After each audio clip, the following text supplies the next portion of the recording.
Welcome to the 2350 Effect.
Hello, everybody. Happy Sunday and welcome to the 2350 Effect. I'm the co-host, the collaborator of the 2350 Effect, the virtual wellness experience, the professional work-life balance summit, and the 2350 network. This is Sunday, and I'm always joined by my co-host and collaborator, Dr. Tania Farran. Dr. Farran, introduce yourself. Hi, everyone. Thanks for joining us. Happy Sunday to you all. I am the owner of Creative Living Ideas and partner with Damian on those things that he just shared, as well as I also host Parent to Parent every Monday starting next week. Again, I've been on a little break from that, but starting next week. We're so happy that you're here to join us today. Hi, Leslie Flowers. Thank you so much for being here. 2350 Network and Christy Williams. Thank you for being here. Also 2350 Network member. We appreciate you very much. And Nicole, thank you for being here as well. We're excited to have you with us tonight. Another 2350 Network member. And Yvette, thank you so much for joining us. Excited to have you here. And if Josette is here, I don't see you yet, but Josette, if you are, thanks for joining us as well. Those of you that are also on Facebook, thank you for joining us on Facebook as well as YouTube. So thanks for being with us today.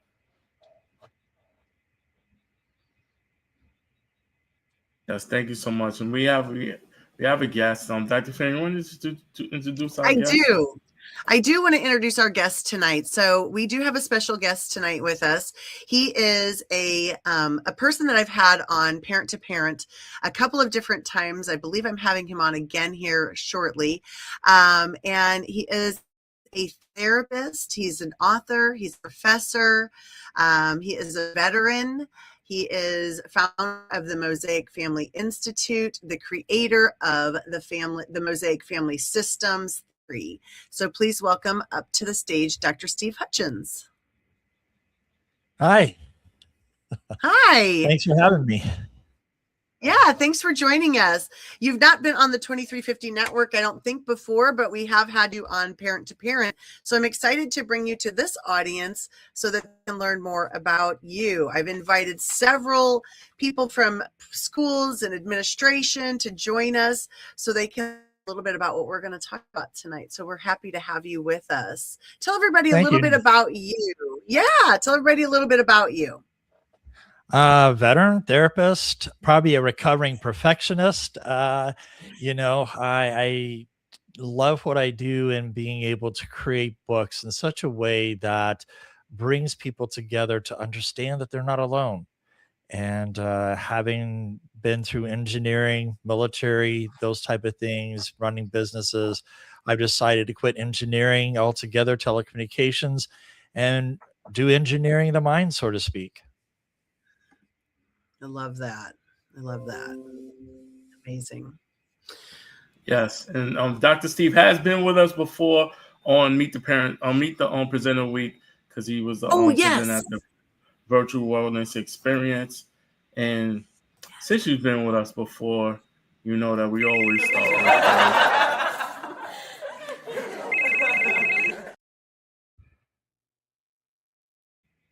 is that thing in the last 7 days that made you laugh out loud, call somebody or text somebody. And yes, people do pick up the phone and actually call people and talk to people, not on FaceTime. So what is your laugh, call, text, Dr. Steve, this week that stood out for you? What is what? I'm sorry. What is your laugh, your call, or text? What is that thing this week that in the last 7 days that stood out for you that made you either call somebody that, you know, brought laughter to your week, or made you text someone? I'm always texting. When am I not? I think that's a downfall for all of us. We're just sitting at text. And so, I just enjoy being able to connect with people. And so connecting or a phone call, I had a phone call that was a little tough, but hopefully was able to uplift her spirits and what she was going through at the time. She had lost her son to suicide. So not trying to be a Debbie Downer on the show, but those are the type of things that I connect with friends and so forth. I'm sorry to hear that. That's terrible. Sorry to hear that. Thoughts and prayers with the individual who spoke to as well. Absolutely. Dr. Farran, what's yours? So for me, y'all know, and Dr. Steve Hudgins knows that I didn't go to his launch this past week because I was in a golf tournament. And so my laugh was spending the day with 3 other women. We were a team of 4 women playing in an almost all men's golf tournament. And we had the best time laughing together. And you guys, we took first place in C flight. So it's flighted A, B, and C. Yes, we were the best of the worst, but we were still number 1. So we got a nice little plaque thingy and some bragging rights. So it was really, really fun. We were not expecting to win that flight, but it was great. It was really fun. We had a great time. How about you, Damian? Your laugh, call, or text? It's so many, but I'll go with positive our conversation. Joy had a conversation with a young person who kind of thanked me for supporting them. So that was the thing that really stood out to me this week. That brought real joy to me. That's Made me awesome. smile. Oh, that's great. That's awesome. Yeah. We've got a few more people in the audience, so thank you for joining us. Jackie Hallberg, awesome to see you in our audience, as well as Jairus Tucker Sr. Thank you for joining as well. We're happy to have you. So let's get into some of these questions for Dr. Steve. And those of you in the audience, if you have any questions for him, please drop them in the chat and we'll pop them in for him as well. So, you have, and I guess I could say this is the first question, would be for you to tell us about yourself in 5 words or less. That's tough. Questions. I just, when you're limited to 5 words, recovering warrior, always a warrior. It doesn't matter whether it's for myself or other people, but I'm a stand-up warrior is what I would describe myself to be as. Nice. In all realms of life, I would imagine. For sure. Right? Yeah. That's very nice. Stand-up warrior. I like that. So you've had a interesting career. You've done so many things and experienced life. What part of your career is the most gratifying, or that point that kind of stood out to you? Be like, I'm glad I experienced that. As I shared before, being military, did that for a little bit. Moved here to Tulsa in 96 as a telecommunications engineer, was laid off, ran multi-million-dollar businesses, got back into telecom, and I decided I'm tired of the roller coaster ride and decided to become a therapist. And that to me has been the most gratifying career, because it's witnessing that moment when someone stops believing that something is fundamentally wrong with them and they begin to understand what happened to them. And to me, that's the greatest privilege, is not helping someone become that different person. It's helping them to rediscover the person who became hidden beneath everything they had to become. I like that. That's always like really gratifying, when you're supporting somebody and they get that self actualization, or they get that, like, that aha moment, and the work starts right there. So thank you for sharing that. That was kind of some of the stuff we was talking about last week when we had Dr. Q on, and we were talking and having that conversation around mental health and support and services in Tiana. So thank you. It's kind of like continuing our theme. Yeah, thank you for doing that. It is important work that you do, and heavy work sometimes for you too. It can be heavy for you, and that's something that we're going to talk a little bit about at the Work-Life Balance Summit as well. We've got a panel that's going to join us and talk about that with some therapists. Go ahead, Dr. Steve. No, I was just going to say that it can be heavy. I've just learned to set boundaries for myself when it comes to my work. Um, even when I was in the hospital, I would answer my phone. I would call people or answer the phone for them as well. But I just find it to watch individuals or couples or whoever, when they discover that what they're, some of these behaviors that felt ashamed because they attempted to survive or belong or preserve. It's when people understand that purpose behind the pattern, shame begins to loosen its grip. And that's where I enjoy coming in and finding that balance for them to put healthy boundaries into place, to rediscover who are they. Oftentimes I look at stripping away that, I was once a husband, I am a father, I'm a therapist, military. If I take those things away, who am I? And that's the question I begin with a lot of my clients, because oftentimes, don't we perform to the label that's been assigned to us? Mm-hmm. That's Absolutely. that's definitely a good point. And when you were saying that, I was thinking, like, were you always at the point to be able to draw boundaries in your career and turn it off? Because it's not really always easy to turn off, the experience of pouring yourself into someone else's life, supporting them. You have to do due diligence to be able to set boundaries. I remember when I first started this career, a friend of mine, he became my LPC supervisor, and I said, I would like to have the admissions therapist position at an inpatient facility. And he says, you won't be good at it. And I'm like, what? He goes, because you have too much of an empathetic heart that you can allow too many people in, and you cannot help everybody. And that was an eye-opening experience, because I did become a therapist, and I was one of the lead therapists at the hospital there, being able to help transition people from residential or acute to residential and back home again. But I had to learn I cannot help everybody. And that was a humbling experience. And that's a boundary that I've learned, that there are some people that I cannot help, and I cannot feel guilty about it, because you can lead a horse to water, but you can't make them drink. That is so true. That is so true. And my mom and I were just having a conversation similar to that today about a different scenario, but it is so true. People have to choose to utilize the strategies that are provided or suggested and things like that. Absolutely. Excellent question. Great question. I'm just checking into the chat here. Thank you, Chasen, for joining us, and Lee for joining us. Appreciate you guys all joining today as well. So you've written a lot about the family unit, Dr. Hudgins.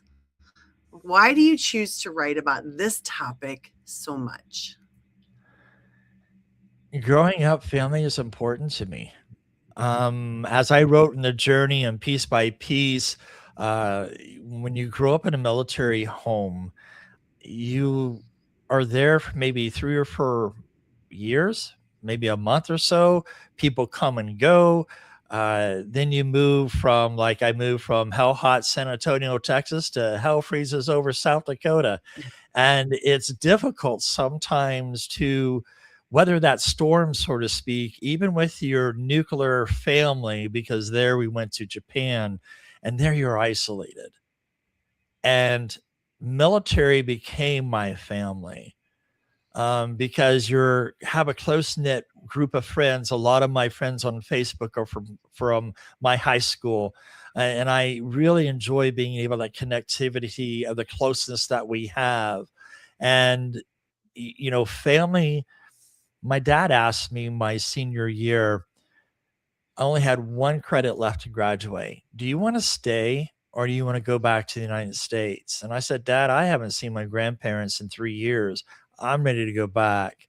So I left my beginning of my senior year to come back to the United States. And sometimes I wonder if that was a good choice. Sometimes I wondered what kind of choice that was. But I realized the importance behind family, and being able to realize the closeness that I have between my grandparents and I holds a lot of meaning.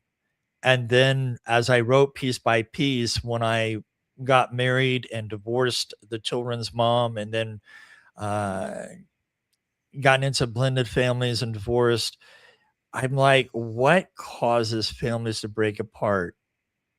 To me, family is everything. It's learning how to be able to not learn the ins and outs of a marriage. That's my 5th book that I've already outlined. I'm working on my 4th book called Splinters, but I'm talking about what ways can we mature in our marriage, mature in our relationship.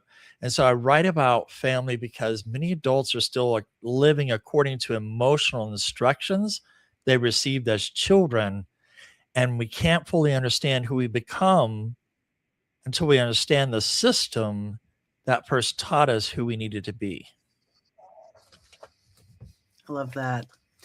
So the family unit is incredibly important. And we as educators, and I was bringing up a point about educators right here, we as educators see the family unit a lot, variety of the family unit. We see, where mom and dad, right? The traditional family unit. We see, 2 moms, we see 2 dads, we see grandparent and aunt raising the family. We see, a foster care. I mean, we see a variety of styles of family units. And so I think what you're doing is so incredible. It's so important for people to be able to look at that and see, what does our family unit look like? And how is it in comparison? I mean, I was just recently on the news in St. Louis talking about the book as well, Raising the Well-Adjusted Child, a Parent's Manual. And, we talk about all sorts of things parenting and what does it look like? It's so different for every family. And how do we learn how to do this? And I think it's so incredible, which is why I love highlighting what you're doing, Dr. Hudgins, because it's so incredible for people to have resources to be able to dig into, just like, I'm looking at Yvette just said she's still reading piece by piece. I am too. I have taken it in chunks and, really enjoy it. It's so good. I do not have a blended family in my immediate family, but both of my parents are divorced. And so there is that piece of it. So I think it's just so incredible what you're doing. Yeah. And we are live, people. Yes, we are. Yes, we are live. We are live. We're live.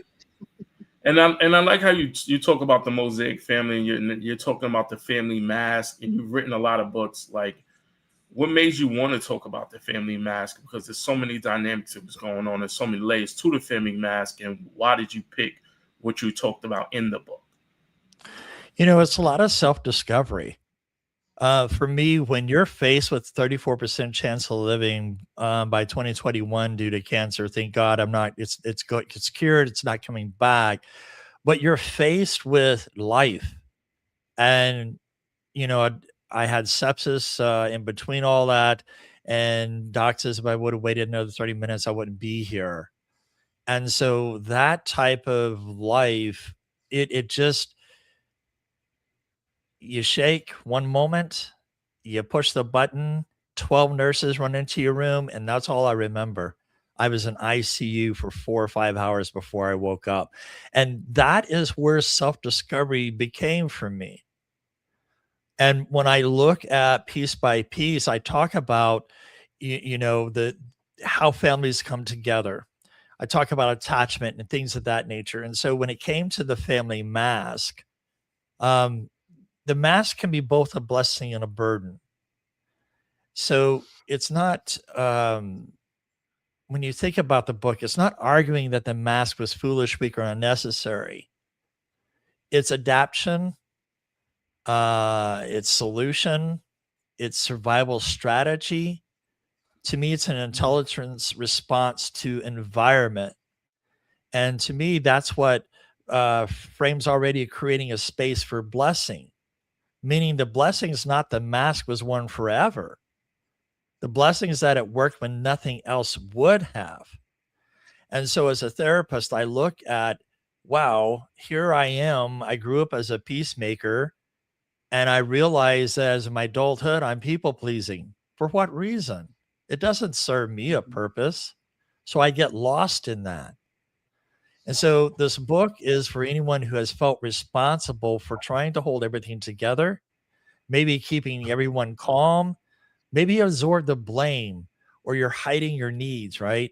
It becomes useful enough to feel worthy of belonging.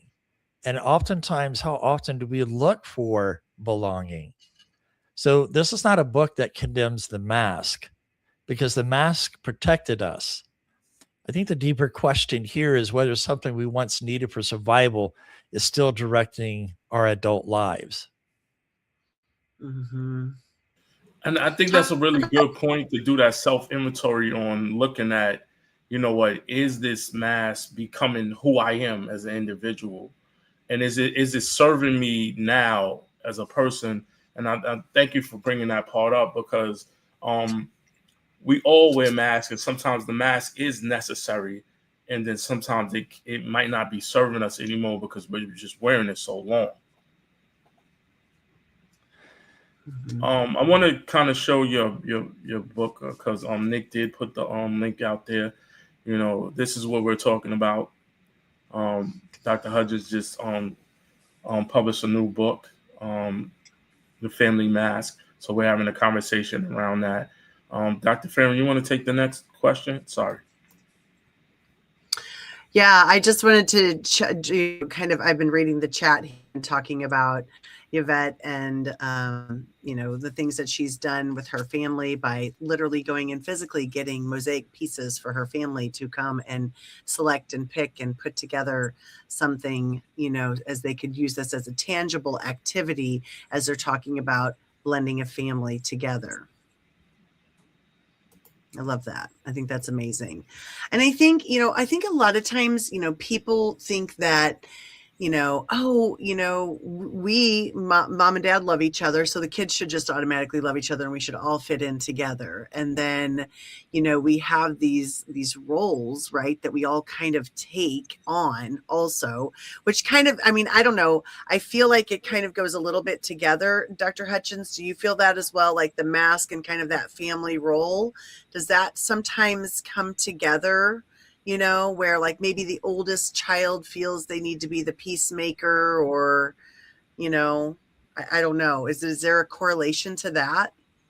I think so. When you look at attachment styles, disorganized or avoidant, for example, you even have that, like the invisible child, they survive and become quiet, undemanding, emotionally unnoticed. When I think about attachment styles, that's where I kind of looked at my mask in regards to, what ways can I identify with these with mask? And it's not one mask fits all. There's a variety of different masks. I described that in my book because when I lived in Japan, the actors would have masks of emotion that they would wear, and it would be easier for them to be able to take the mask off and exchange the emotion in the moment that was happening. And so it really drew emphasis on the emotion sometimes about that individual and what they're doing. And that's the same thing as my family mass explores. I love that. You get very, very personal at the very beginning of your book. You talk a lot about yourself, your relationship with your mom, at the very beginning of the book. And, you know, that vulnerability, I think, is so important for people to really be able to dig into your book and not feel alone. How was that for you for writing those sections at the very beginning of your book? It's easy to write a self-help book and talk about the do's and the don'ts and the how. But how many books have we read where the author leads you on a journey that they've been on so you could connect with them in such a way or identify that, wow, I can see this. I see this happening. You know, when you think about identifying with people, it's a way to connect. That piece was difficult for me to write, but it really opened it opened a lot of doors for me to see a different perspective from what I saw from my own family. And I do that not just with my voice, but I've gotten permission from, you know, those who have had conversations with me or in therapy. I just changed their names in the book. But if we could come to collect as a community to share what's on our hearts, how much easier would life be if we stopped judging one another, condemning one another, putting one another down, and just being to uplift to say, you know what? I've been there. Let's get through this. We're all we all have some kind of difficulty that we're going through. Love that. Can I ask one more question, Damian? Yeah, sure. And then Gabe has a question. I know. I'm going to ask one more question and we're going to go to Gabe's question because Gabe's question is great. Can you tell the audience a few of the family masks? I know there's a variety of them. You name 4 in the book that are specific. Can you tell people about those? Yeah. So when you think about when you think about the 4 mask, one was like the caretaker. They become responsible for reducing conflict, or what I often see is often the caretaker, they anticipate everyone's else's needs and they become disconnected from their own. I'm dealing with a 12-year-old child right now to where her biological mom and dad are divorced, but bio mom has had 2 children from 2 other dads, and she's expected to take care of her 8-year-old brother and baby as a mother. And it's interesting just to hear her conversation that I call her an old soul because she has become the caretaker. And oftentimes I see that in the adults that I have, that they feel like I've got to take care of everybody else's needs. And oftentimes I hear women say, well, I lost myself in my marriage because they're having to do for everyone else, but they forget to take time for themselves. And I find it's important that not only for women to find themselves again, but men as well, that we take that time to be able to do that. The other one is what I call a peacemaker. I became responsible for conflict. There to silence or help the conflict of my own family, I silenced my own feelings. And that's where that people pleasing moment comes in. You know, when you think about the messenger, they move between family members carrying conversations that people are unwilling to have directly. I remember, I didn't put this in the book, but I just happened to pop this up, is the fact that I remember my dad sitting on the bed. My mom is hovering over him with her arm on his back, and he's just upset. Why doesn't she call? And it was I'm like, it was his mother. And it was like, well, she called I called her last. Why can't she call me? And I'm like, pick up the dang phone and call. Who cares? Who cares who called last? And it's like, how much do we grow up in that conditional love when we should be able to share unconditional love? And so that's some of the masks that I had to wear within my own family. And I thought, that fits the attachment styles that often we go through. Mm-hmm. Absolutely. Thank you for sharing. Now I think it's a perfect time to go into Gabe's question. Can someone transition from one mask to another while healing from one type of trauma, but it opens a new type of wound?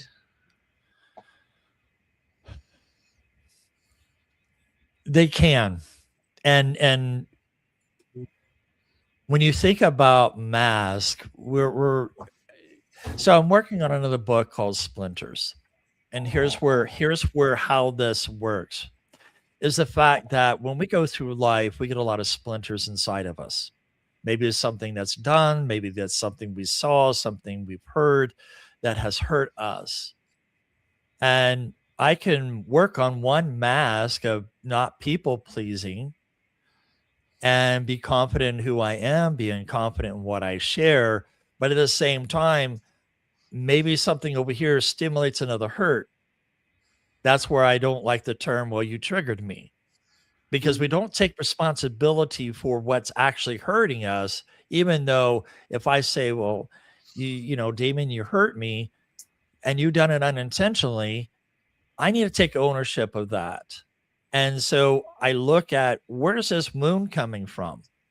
I may have healed over people pleasing, but maybe I haven't dealt with being able to deal with conflict. And so it's learning what ways can I rediscover myself to say to my inner child, I'm okay. I'm an adult now. Damian doesn't scare me. Not yet. No, he's a softie. No, I like that you said that, because the term I triggered, like you triggered me, and you brought that out from the space, and made me just think about it from the space of I probably only know my own triggers, what triggers me. So to put that on somebody else is kind of heavy. And if you're talking about full healing, I understand exactly what you're saying. If you're doing the whole healing is ownership of what happens to you in the space.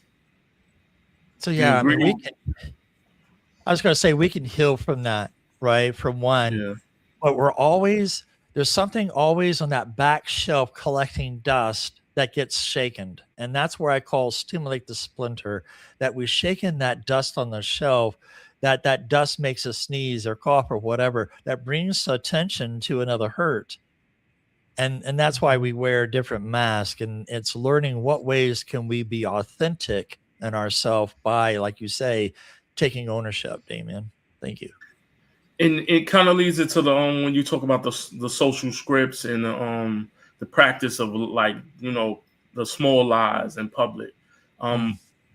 Can you talk a little bit more about that with the mask of, the social script? You're in public. This is the thing. Our family has it all together, and that perception.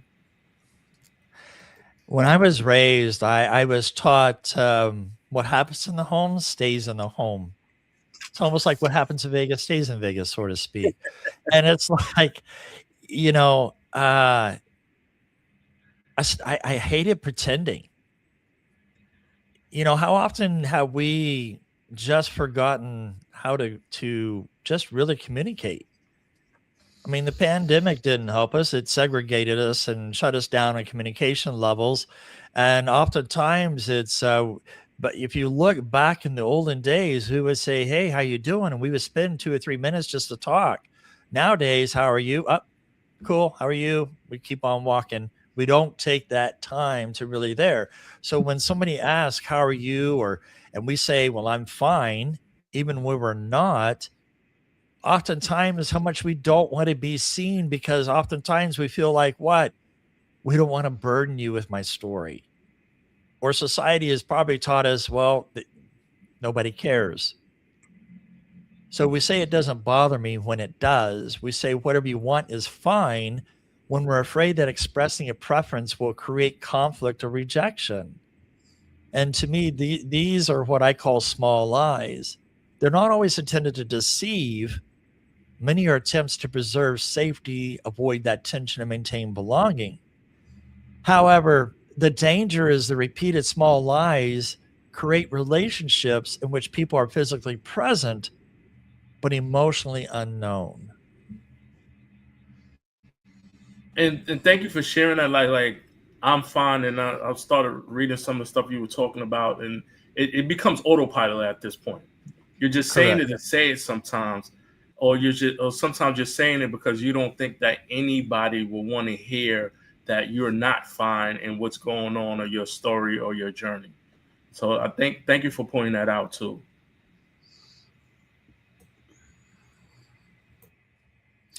Yeah, and you're just making me think of just some things. I mean, there's a lot of scenarios like that in families, for sure, right?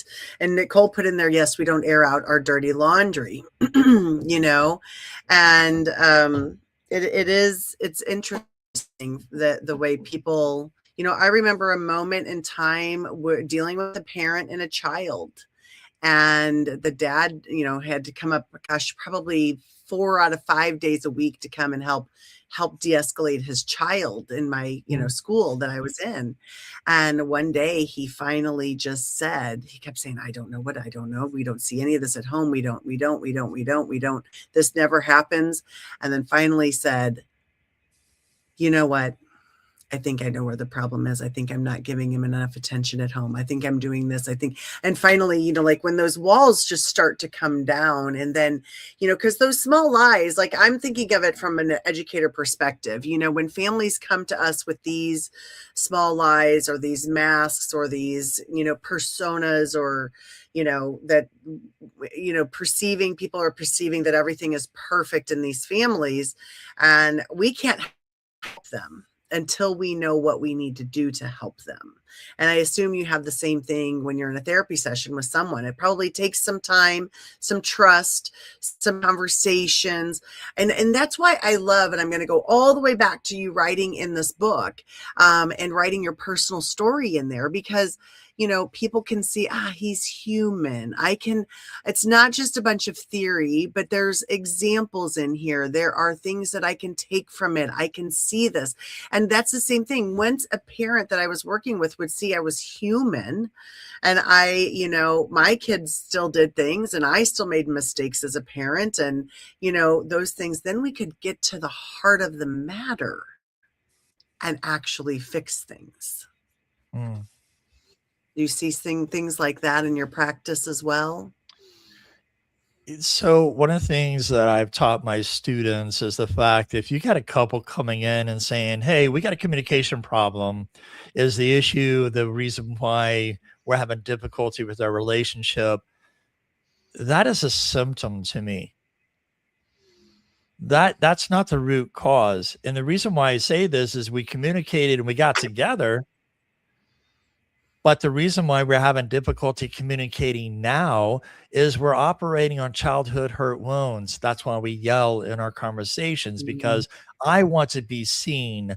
I want to feel heard. I want to feel safe. And so oftentimes I tell clients that this kind of communication is based on fear. Think about that. That's why we have a mask on. It's fear of what? Rejection and abandonment. And so when I think about the mask and working with people, it's that next question is, if I worn this mask my entire life, how do I begin taking it off without destroying my family? And the answer is not authenticity first. It's moving from those social scripts to sacred conversations. So when I think about how to do that, number one, it's understanding the social scripts, the progression of it, right? So that conversation going back to, well, how are you? Fine. Everything good? Absolutely. Those conversations preserve what? Comfort. They exchange information. They protect appearances. They acquire no vulnerability. And the mask loves social scripts because what? Nothing is ever real at risk. So another way of doing it, stage 2, is having a safe truth. Someone says something slightly more honest. Well, it's been a hard week. We've been struggling. The mask becomes uncomfortable because the truth is what? Dangerous, because the truth has become unfamiliar.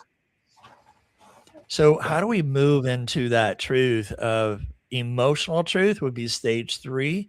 That conversation shifts from events to experience. Not that we argued, but when you walked away, I felt abandoned. Well, dad yelled at me. Or I learned to become invisible. Now we begin to see having those honest conversations with ourselves. And here's where the final step that I talk about is that sacred conversation.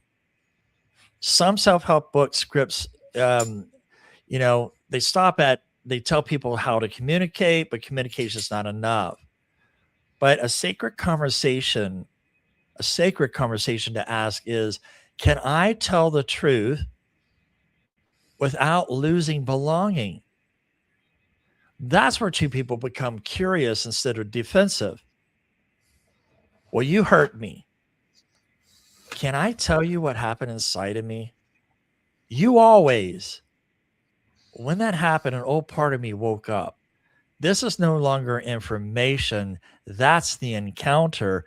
And so the transition that I'm trying to help people would be is every relationship does begin with the social script, because workplaces depend on them. Social scripts keep society what? Functioning. Mm-hmm. They were just never designed to help a soul become known. And healing begins the moment we stop asking safe questions and begin risking honest one. So I'm trying to work on my own self too, because it's like, well, how was your day? Change that question. Where'd you feel most alone today? Instead of asking, are you okay? What are you carrying today that no one else sees? Those are real conversations that move from behavior to moving to meaning. So the family mask is removed by better communication.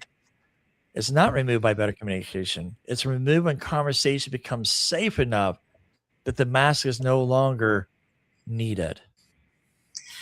You hit the nail on the head right there. The safety. You've got to find the people that you can say, like, you have to feel safe to say and take the mask off. That's where you have to be. You hit the nail right on the head. And I think those conversations, the social scripts, I'm sitting here thinking, when we're talking about this airing the dirty laundry and these social scripts, there are some people that I just don't want to have that conversation with.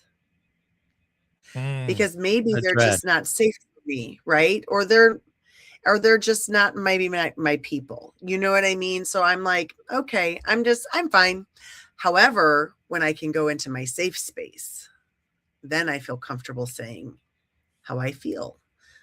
But I think there are people who don't find a safe space, I think is what I'm trying to say. Like, I can see where some people, may not want to be vulnerable to someone who they don't trust.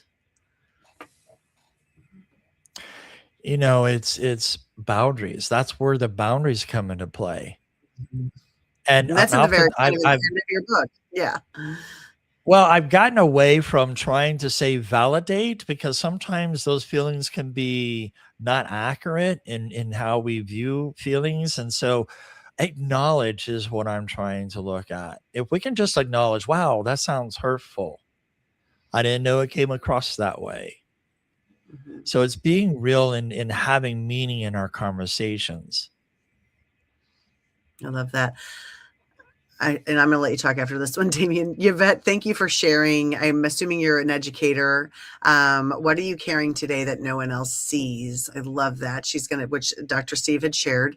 I'm using that in my classroom this year.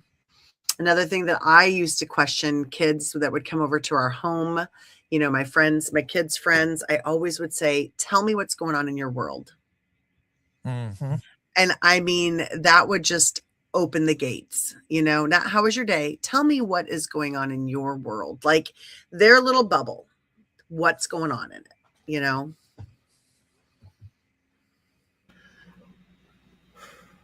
So how do we get people to go into having those conversations and what are the steps to change from, you know, going from the mask, you know, the social scripts, the lies, to get to like doing those hard communications and saying, you know what, this is affecting me in a certain way. You may not know this, but that comment you made kind of, you know, set me back a little bit or hurt my feelings or threw me off. Like, how do we get to that point?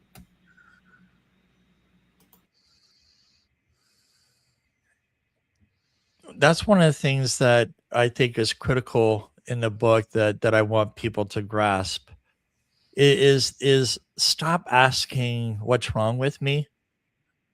I've been there. What's wrong with me? And I start asking what happened that taught me to become this version of myself. That shift changes everything. It changes our scripts, it changes our thought processes. And I do believe we teach people how we want to be treated. I remember, you know, in an inpatient facility that I was called down to help minimize the risk of an outburst of a fight, and had gone in there and I talked to, he was probably about 12 years of age. I talked to the tech and I tapped the tech to go outside to talk with me while another one stepped in. And I said, "What's going on?" "Well, he's disrespecting me." And I said, "But I get that you're feeling disrespected, but you're dealing with a kid that is custody of the state. What if you have to teach him what respect is? Did you ever ask, become curious, why he chose to get the blanket that he wasn't supposed to?" If we can ask questions out of curiosity, well, why did you do that? Well, to me, why is a judgmental question, because you're going to get, I don't know, blame, lie, or excuse from a kid. But even if we ask why to an adult, it puts us in that flight, freeze mode. And when we ask a different question out of curiosity, I think that's what helps us get out of those scripts that we have. And that's where I feel one of the most important ideas of the family mask is recognize that the mask was not the enemy. That throughout the book, readers begin to see that they've changed houses, relationship, churches, careers, and yet at the same time, emotional patterns have kept showing up. That's the realization can be uncomfortable. But it's also incredibly hopeful, because once you can recognize this pattern, you're no longer trapped by it. But can you be true to yourself and stop saying, well, I can have one Oreo cookie when I have the whole package? And it's realizing, how do we stop, you know, lying to ourselves? So my hope is that every reader reaches that moment of recognition, not because recognition is the finish line, but because it's the doorway. You cannot heal what you cannot see. Once the mask is recognized, authenticity of healing can fully begin. Because to me, the turning point in the family mask is the moment the reader realizes they have spent years changing rooms while carrying the same mask. So once that pattern is seen, healing stops being about changing your circumstances and starts becoming about recovering yourself. I love I like that. that you're diving into like the real root of it, the behavior, the function of the behavior, versus, you know what, the blanketing of I feel disrespected, like can mean anything to anybody. Like you talked about the blanket, like taking the blanket is the disrespect because you're taking something from me. And I like that you're like getting to that point. And when we get to that level of we can understand the behavior, the true work can probably be done versus making it broad. Thank you for saying that and pointing that out. We have just a few 10 minutes or so left today. So what part of this book do you think is critical for a person to read? It's about learning what ways can we really be authentic. It's fighting against your guilt. It's fighting against that shame that we once had. We've been there. We made mistakes. That's embarrassing. We feel shame because we chose to do something.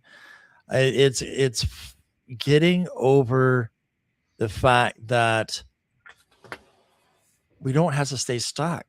Mm-hmm. It's really getting to look at ourselves and stop, criticizing. The most critical realization in the book is that the mask was not originally the enemy. I know I keep repeating that, but people try to heal by attacking the behavior they don't like. So they criticize themselves for being controlling, emotionally distant, conflict avoidant, unable to ask for help. So those patterns often begin as intelligent adaptations to an environment in which the person had limited power. And I keep saying this, but this is the common theme that I wrote in the book, is that healing begins when we say, this protected me once, but it may no longer need to lead me. So the mask deserves understanding, but it doesn't deserve permanent authority over my identity. I love that. And, I look at this book and from two people reading it, I feel like Peace, is for for a couple, right? They're getting together, they're blending their families, they're merging two families together, read this book, work on some things this together. But the family mask, I see this being read, and I think you talk about it as like self, like a person would be picking this book up to read, but, and do some self-discovery. But I'm also seeing this as a parent and taking time to identify the roles in your family. Are you seeing one of these roles with one of your kids? Yvette was talking about her being the caretaker of her, younger siblings when her parents split up. So if you're, one of those parents split up and you're reading this, maybe you reflect on, am I putting this pressure on my children, or am I seeing this mask for my children, and what can I do about it? Should I take some of this responsibility off of them? Who else can I ask for help, to help while I'm having to work two jobs now that I'm a single parent, or whatever the case may be? I see it, the book being read by different people and absorbing it and looking at it through different lenses. Would you agree? What I'm thinking too is, as we mature, we can look back and reread and see it so differently than when we were before.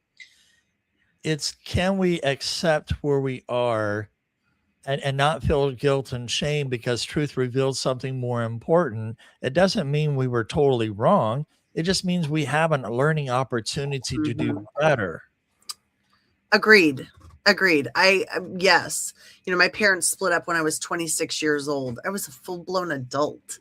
I was already married. I was out of the home, when my parents split up, and it was a different type of blending. And, I started to adapt a mask that I hadn't adapted before, that I hadn't gained before, or I didn't have. And then years have gone by now, 26 years, 30 years, I don't know, have gone by since they've split, but I don't feel I need that mask anymore, and I think that's what you're kind of getting at with some of this, right? Is as we age and we grow through things, we may adapt or change, or life may, evolve differently for us. We might be able to take that off and feel that I don't need to, I can just be me. I can just be me. I don't have to worry about any of that. It's okay. So when you take that mask off, right? How do you sleep at night when you do that? I sleep great. That's the whole point. Because there's it, and I don't want to say I don't care, but it's okay for me just to be me. I don't have to worry about making someone else happy. I can just That's where healthy boundaries come into place, right? It's not that we don't care about people. I often look at, I use a description with my clients sometimes that struggles with this, is that How much is a piece of tissue? Maybe a half a cent. Well, how much is a notebook paper? Maybe 5 cents. But if I wrote, I owe Dr. T $100, then that paper becomes worth $100 because I signed my name to it. Correct. But a dollar bill is a dollar bill. Mm-hmm. But when you look at all three of those, what do they have in common? Paper. And I much rather think of myself as a tree, because then I become priceless and not used as to somebody's way of cleaning up someone's mess, being written all over, or being used by someone. Mm-hmm. I love that. I agree with Nicole. I hope everybody who's here today grabs a copy of Dr. Hudgins' book. I mean, if you look at this, you can get the Kindle version for 99 cents, y'all. Grab that book, get a copy of it. The paperback would be great. I'm always about taking notes, or maybe slapping some Post-it notes in there. Those are great things. Do you want to take the next questions, Damian? I'm sure. You wrote the book. What is the one thing that you want people to leave with from reading this book?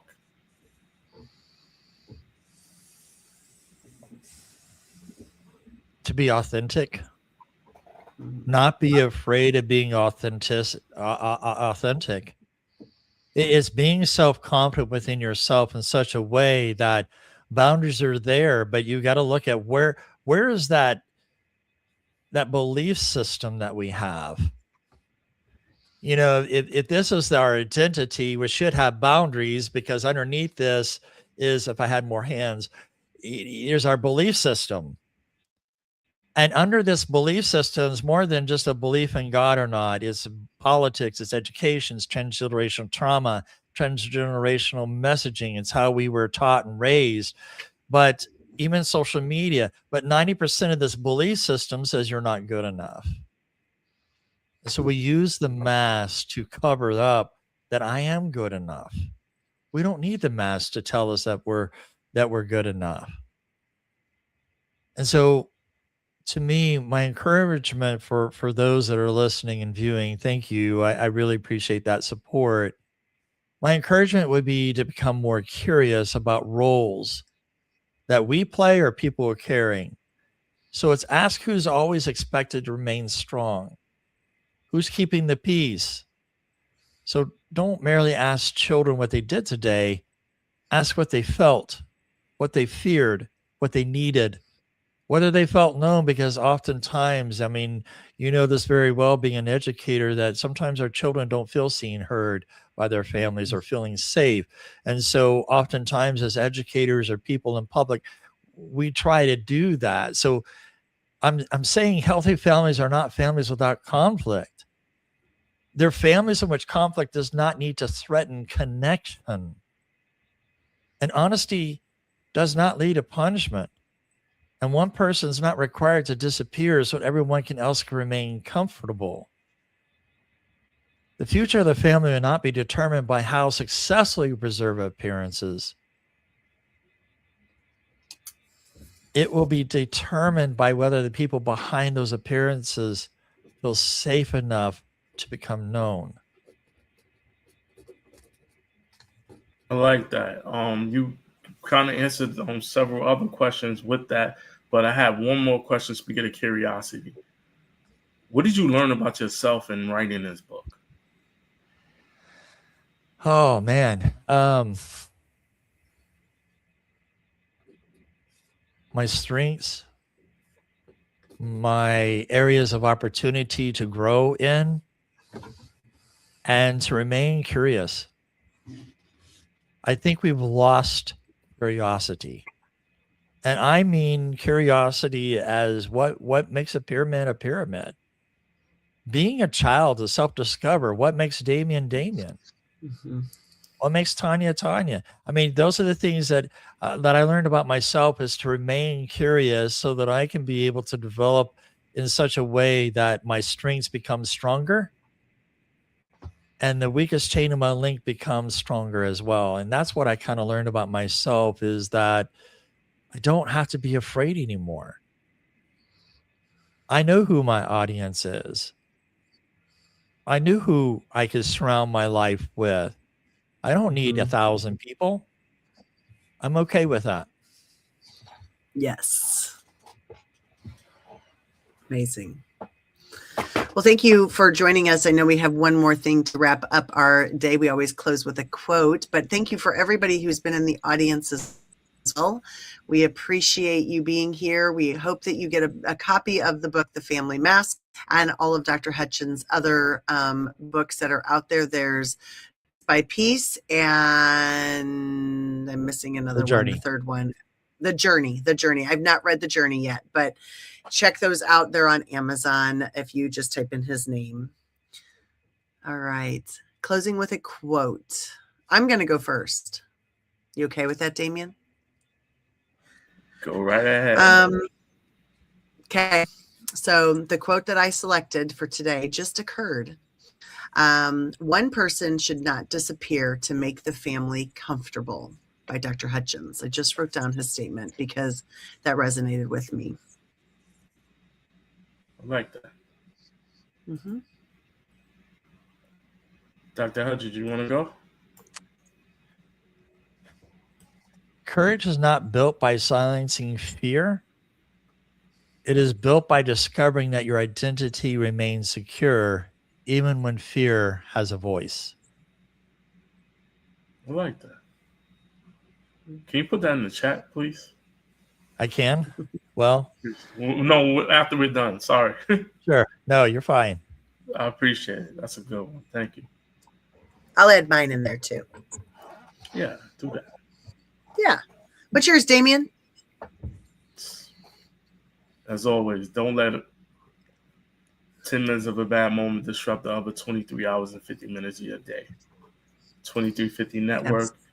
It is time to bring people together. Thank you so much for having this conversation and coming on here to talk about, the family mask, Dr. Hudgins. And thank you for doing the virtual wellness experience as well. Yeah. Appreciate you having me on the show, guys. Yeah. Thank you. Best of luck to you. Bye, everyone. Thanks for joining us. Have a great week.